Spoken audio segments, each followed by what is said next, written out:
En astrologie, on est toujours tenté de faire des corrélations, des correspondances, et c'est une bonne chose.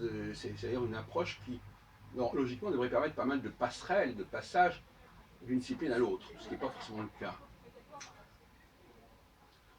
Je me suis souvent demandé, ces derniers temps, s'il y avait des configurations qui étaient plus favorables à la gauche qu'à la droite.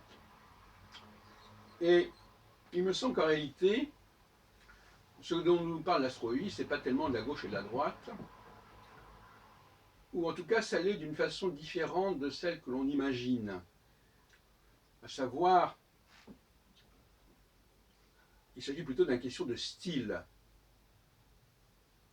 Il y a une façon d'être à droite d'une certaine manière ou d'une autre manière. Il y a une façon d'être à gauche d'une manière ou d'une autre. Et c'est plutôt la manière qui est importante.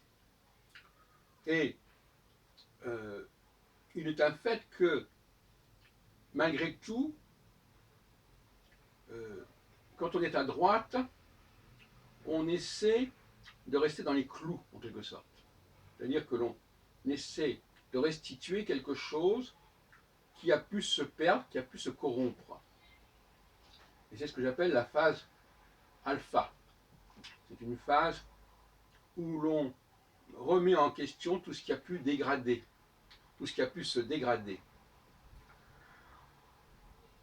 En revanche, la phase oméga est une phase où l'on passe outre, où on outrepasse les frontières et les limites habituelles, et où l'on fait fi, en fin de compte, d'un certain nombre de fondamentaux, notamment par des alliances contre nature. Et aussi bizarre que ça puisse paraître, l'alliance entre l'astrologie et l'astronomie est une alliance contre nature, qui a nuit considérablement au contenant même, au contenu même de l'astrologie. Donc, la phase oméga est une phase des alliances